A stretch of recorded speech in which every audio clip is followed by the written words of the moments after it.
let's go out to Alex in Sellersburg, Indiana. What's up, Alex? Hey, Brother John, how are you? Partying, man. What are you up to? Oh, I'm just hanging out, making horse noises, buzzing or blaring some Little Drummer Boy and having a good time. Well, you obviously have a much better producer running your life than I have running mine, because I have had all those things taken away from me. So good for you, Alex. Just kidding. I'll relay that to the wife and let her know. Kelly likes, my wife took away Drummer Boy, which thank God she did, because I hate that song. And Kelly took away my horse noises. So I'm glad you're in a better position, Alex. Thanks for kicking me while I'm down. So what's up? Hey, to be honest, I'm not a giant fan of Little Drummer Boy. I just had a shot at you. You know who is? Nobody. And serial killers. That's who. All right, so what's up? So I guess the short answer or question is, how do I be a better dad? It was a couple of weeks ago, laying in bed, like I said, just hanging out, and wife rolls in and says, "Hey, who's got two thumbs and is pregnant?" And that's well, not me. And so that's how she told you. Pretty much, yeah. And then yeah. But, hey, well, good morning, Alex. That's incredible. I'll get some coffee. That is incredible. Hey, at least you didn't go get whiskey. You went and got coffee. You're already off to a good start, man. She said, "Don't freak out," and so I did, and here I am. I'm calling you. I didn't know where to turn, so I called the podcast guy. Man, so you haven't had an opportunity to be a bad dad yet. So what are you stressing about? What are you worried about? Or what about this whole thing freaks you out? This is actually number 2. Okay. Baby number 2. And he's just a few weeks away from being 2. Okay. And I guess we all the cried out method. Think about that. Okay. I've heard that's bad. Don't do that. But I've also never been told, okay, well, don't throw the doors open, guns a-blazing at every time you hear him whimper. And things like that. Just spend time with them. Well, how much time? I try to spend as much as I can, and then and then when in discipline, he's in this.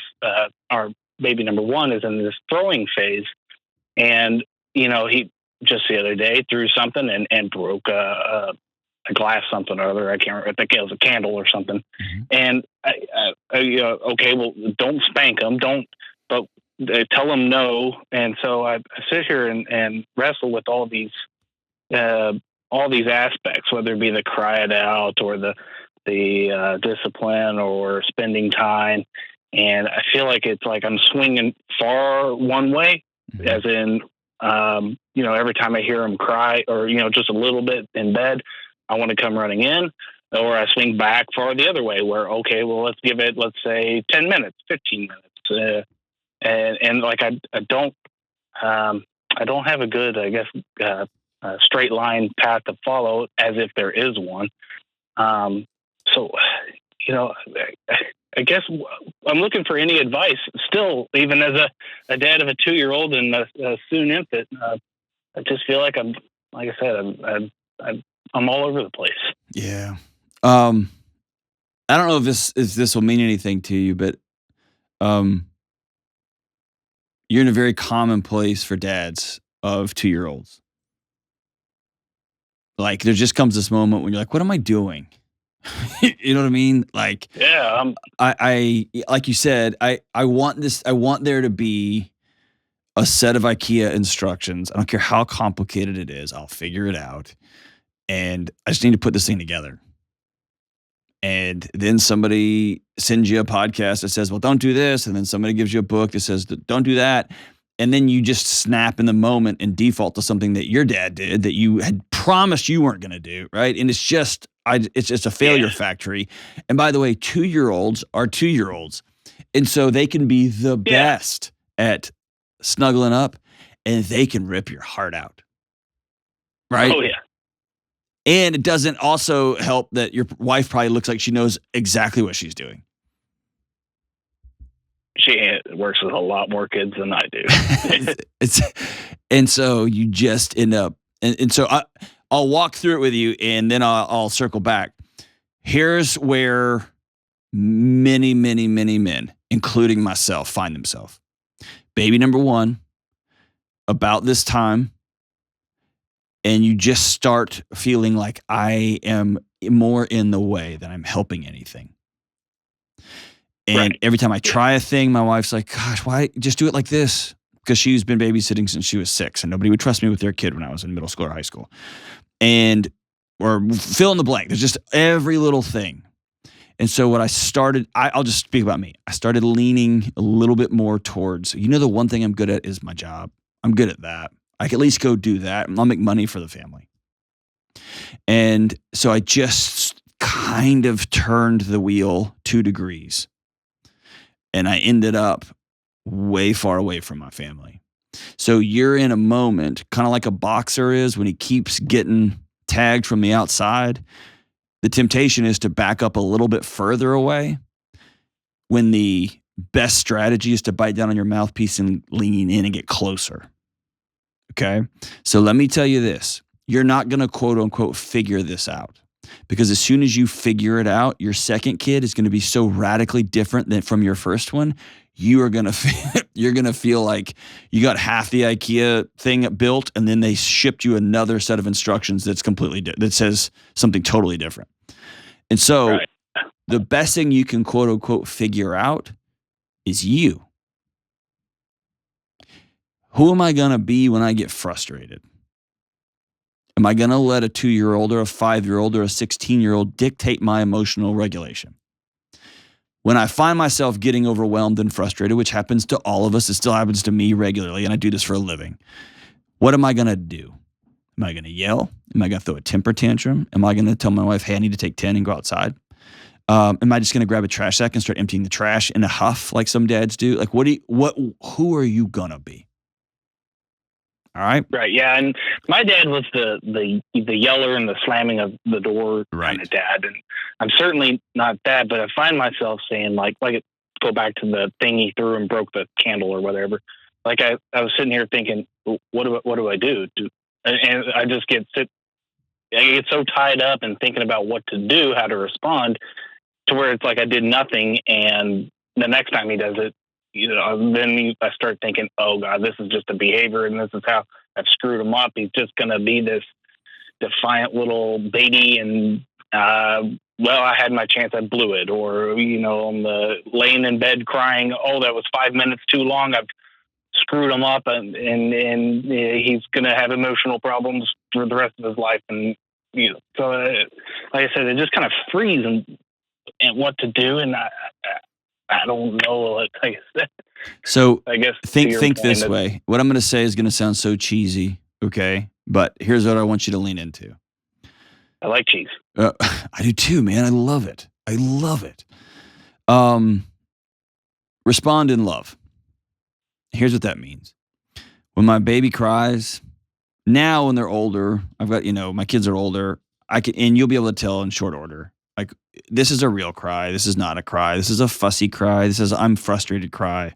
This is I need somebody or I'm scared cry. There's times when the most loving thing you can do is to hold your 2-year-old accountable in an age-appropriate 2-year-old way. Right? He's not going to want to be a kid who's throwing and breaking things.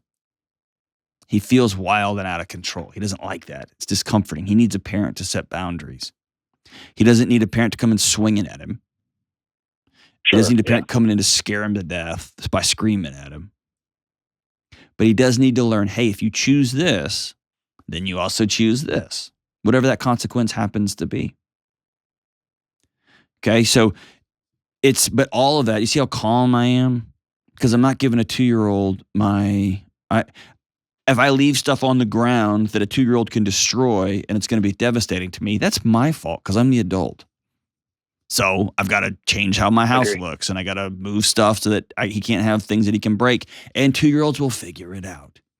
I saw my daughter climbing up the cabinets the other day like a spider, and I was like, I don't even know what to say to you right now. I don't have any. What are you doing? Literally, what are you doing? And she was trying to get a knife off. I mean, it was just like, what? Okay, right? So. Yeah. The most important thing in that moment is, all right, was it been 4 minutes or 6 minutes? No. That's not going to mess your kid up. And I even hesitate to say this out loud. If you're thinking about, quote unquote, messing your kid up, it's a parent that is immobilized himself with anxiety, with tension, because they don't know how to respond in love. See what I'm saying? Okay. Yeah. And so I want you to spend the bulk of your time. If you feel like you need to get up and go hug your kid, and it's been 30 seconds instead of the agreed upon 4 minutes, get up and go hug your kid, because you know. Yeah. Okay? You're not going to mess your kid up. And if your kid cries it out for a few minutes longer than you're not going to mess your kid up. And there will come a moment, if you come from a yelling house, when you snap. It'll happen. You're not going to mess your kid up, especially if you take a knee and you look them in the eye and you say, I'm sorry. You get down on their level and say, I absolutely blew that. And as your dad, I'm sorry. See what I mean? Because you're going to mess up a lot. And they're going to go to see a counselor someday and be like, and then my dad did this. And you're going to be like, yep, I did that. Yeah. Right? Who are 2 or 3 men, just name them, just first names, that have a kid who's 7 or 10 or 14 that you can regularly call and or go get coffee with, go grab a drink with, or whatever? Exactly. That's your mission. Okay?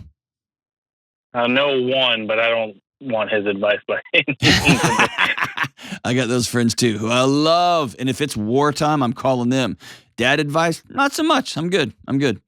Yeah, exactly. Yeah. I want you to, instead of trying to find another blog to read about I want you to get 2 or 3 men that you absolutely trust and you see the fruit bear out in their kids. Okay. And I've got several people in my life who raise their kids very, very differently. One's homeschooled, one's public schooled, one is very, very, very, very wealthy. One is not wealthy at all. One is right in the middle. But their kids are funny. And I like being around their kids. And their kids are super respectful and kind. And their kids work hard. And some of their kids get D's and C's, but they're busting their butt. And some of their kids get straight A's and they're busting their, like, you see what I'm saying? Like, I want to ask those men, those women, hey, what's the next right move here? That's where I'm going to garner a lot of my wisdom, okay? But you see what I'm saying? You are spending the majority of your energy on who am I going to be when my kid fills in the blank, like does whatever. Right, yeah. Okay? I think I do a good job at being, like, firm, as in, actually just yesterday evening, he likes suckers. So if we sit down and, watch TV for a second, he can have a sucker, but he got up and kept running. Mm-hmm. And so no sucker, running with a sucker in your mouth when you're 2. Mm-hmm. So I lost a sucker, man. You can't hold still. And I felt horrible about it, but I also, I had this vision of a 2-year-old falling with a sucker in his Yeah, that's mouth called keeping your kid from dying. It's that's Dad 101, right? Sure, and stuff like that. And then I think, well, shoot, was there maybe something else I could have done instead? Or Nope. That's the kind of stuff I get. I mean, I just go down those rabbit holes and things like that. And like, oh, well, we watched YouTube video of tractors. He loves tractors. Mm-hmm. And I say, oh, he's seen a phone and a smartphone. And no, we know what smartphones do. And, those are the kinds of things that I run down. And I guess I just get caught up in the paralysis of the analysis. Yeah. And sit down. I mean, I've got all kinds of books I've half read. You don't need any more data, brother. You need some relationships. Right. Yeah. You know how to be a good dad. Don't let your 2-year-old run with a sucker in his mouth. Sure. Yeah. You know what I mean? And I want you to consciously practice now. Practice right now. When you take that sucker away and he gets those big tears in his eyes, or he lays on the floor and kicks and screams and you ignore him and you feel awful, feel that fully. Don't run from that. Because that is what dad feels like. And when your 2-year-old wells up and cries because you took away something to keep him safe, or you took away something because he made a choice and there was some consequences on the back end of that, That turns into when your kid is 7 and you say, hey, you give me a hug before school? And he goes, no, Dad, I don't like hugging you. And dude, that hurts, right? Or when they're 17 and they sit down and they say, Dad, I fill in the blank with whatever life-altering decision they made, right? Yeah. So start right now feeling, sometimes being a dad feels uncomfortable. I got to do hard stuff. I got to tell my kid no, and I hate telling my kid no. I got to tell my kid, you made a choice, and here's the consequence to that choice, right? And for everybody listening, don't think I'm like I very much have a research oriented like response to cried out method, and I've got very much research oriented responses to spanking and all. I've got opinions on all those things, and if we want to go down those rabbit holes, I'm happy to do that. But Alex is like most of us. We have an analysis of paralysis. I like the way he said that. We overanalyze everything, and we keep seeking more data, instead of more relationships. And if you just text somebody while you're sitting there, if you've got 3 or 4 guys that you trust, 3 or 4 women that you trust, and you can just text them and say, hey, my kid has a rash that looks like this. And they'll all respond, all cool, simple, no problem. Phew, thought I was going to have to go to the ER. Hey guys, my 2-year-old just took off running with a lollipop in his mouth, and I took it out, and he just started crying really hard. Am I a terrible dad? No, you're a great dad. All right, cool. We're just practicing. We're just learning new stuff. So focus on the relationship parts. You'll get the other things right. You'll get some of them wrong, and that's all right. And that's why you want friends that can push back on you. And man, I'm happy to work through individual situations if you call. But the bigger picture is the tension and the anxiety. I'm usually, outside of abusive situations, I'm more worried about that with the kids than I am whether it was 2 minutes or 7 minutes or 5 minutes, or I swatted his hand, or I'm way more worried about, does your kid feel electrified in your presence, or do you feel warm and safe to your kid? Let's focus on that, which means we're not fixing the kid, we're fixing us. And that's a way harder proposition.